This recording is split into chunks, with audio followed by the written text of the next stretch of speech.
Okay, so there is an agency of U.S. government, the U.S. government, that is called Institute of Medicine. They issued a report in 1999 that stated that there were actually between 44,000 and 98,000 Americans that die each year as a result from medical errors. Scary. That fact is why I am passionate about advocating for patients and empowering them to be consumers of healthcare. By looking at medical outcomes, you can actually gauge the effectiveness and the quality of care provided, and if that care is more effective, then it is also going to be more affordable. Consumers of healthcare have more than one reason to take responsibility for their own health, and that is ultimately what being an empowered patient is all about. So that's what we're going to discuss today. Practicing nursing for nearly 7 years, I see how easily it is for patients to just take doctor's information at face value and not ask any further questions. This is what we need to change about our system. We need to be active participants. It's just patients are finding more and more that their health care is being compromised by providers and insurers alike, giving them the short shrift. This is evidenced by patient safety issues, money issues, lack of time, and communication with doctors, requiring that as patients we empower ourselves with knowledge and understanding. So to accomplish the goal of teaching patients how to be empowered, we're going to look at 5 characteristics that I believe empower patients have. 1, empower patients take responsibility for their care. They use personal and learned knowledge. Trust your own instincts, know your body, your family history, all the medications you take. You know what you need to feel better. Practice and shared decision making, which means collaborating with your physician and making medical decisions, with your provider, not just taking the advice they give you and using it. So, in addition to taking responsibility for your care, you're going to be prepared and you're going to pursue information. You're going to seek guidance from one provider that's going to be kind of your gatekeeper, and from there, if you need referrals to specialty physicians, you can get that from that primary provider. But that way, all of your information is, in one spot. Review healthcare options that you have with your insurance, and then in purchasing insurance, you want to review it. Be fiscally responsible. Choose the right insurance-based policy based on your needs and what your medical needs are for you and your family. And then tracking and paying medical expenses is necessary part of also being a responsible patient. Number 2, empower patients to use common sense. Determine what can be done versus what should be done. So in a sense, what can be done, if something can be done, it's most likely it's because the provider can make a pretty penny from doing that service. An example of this would be getting stents placed in a carotid artery. Get a second opinion to determine if in fact that should or should be done. So, if it's not an emergency situation, seek a second opinion before, you just let the doctor do that procedure. And another part of using common sense is basically sticking up for yourself. If a doctor comes towards you and you notice that they haven't washed their hands, respectfully ask them to do so. If they have a problem with this, you might want to look into getting another doctor. Always request copies and keep copies of your medical records. By law, they are your property.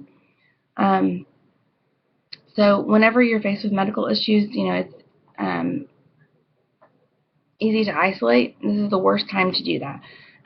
You want to accept the very, love and support of your friends, relatives, people that are in your life. So the third topic for an empowered patient, or characteristic for an empowered patient, is that they are collaborative. You are the center of your healthcare team. Know the other involved parties. such as providers, support staff, administrative staff, even other patients, and then obviously family and friends. If you're going to make an important decision with your provider, be sure to adhere to what your provider is telling you to do. Follow their advice if you trust them. Another part of being an empowered patient and being a collaborative patient is being an effective communicator. Understand that the provider is under constraints and what those constraints are. The system has faults. We obviously know this because of everything we see in the news. And your physicians are not excluded from policy, rules, and regulations. The biggest example that I can think of with this is that your provider is only one person. They might have 3,000 patients. Be respectful of their time, and if you need more time than is allotted for a regular patient appointment, make an appointment that has the allotted amount of time that you need. They have consultation appointments. Or if you want a double time slot, make sure you request that when you're making the appointment. So the book that I mentioned in the beginning of this lecture is To Err is Human. That's where the report came from for the 44,000 to 98,000 deaths each year for medical errors.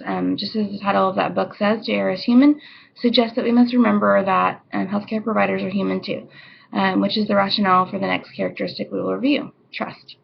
Empower patients' trust, but verify. Follow the money. Basically, over-testing, over-treating, defensive medicine. The part of being responsible is watching where the money goes. This plays into not overpaying, not over-testing.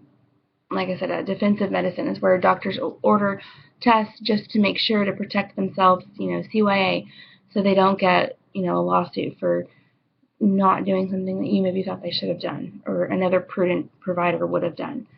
Another part of trusting and verifying is, verification can come from multiple sources. Second opinions that we mentioned before, online research, asking other patients that are maybe in support networks, and then be discriminative,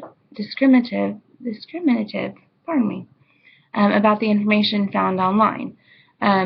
Be sure to use reliable and credible sources for your medical information, like government websites, peer-reviewed articles and journals. Patients are being held to a higher standard, just as medical providers are today than ever before. So it's imperative that we meet the challenge as patients and exceed these expectations. So an empowered patient can comfortably use technology to gather information. As I just mentioned, in being trusting but verifying, you want to use credible sources. Being able to comfortably use technology and the internet, your email is very important. So in using credible sources, we want to look up background information on our providers, maybe in a national data bank through American Medical Association. You want to also learn about the facilities that you're going to be getting your services provided at. Hospital infection rates, patient satisfaction scores. These are the type of information. This is the type of information that you want to look up whenever deciding on all the checklists that you're going to prepare, before you have that surgery or before you go to that doctor's office. More and more people have become familiar with the topic since it's in the political limelight. And even though we've made steps with, for example, the ACA of 2010, which is the American the Affordable Act, that also known as Obamacare,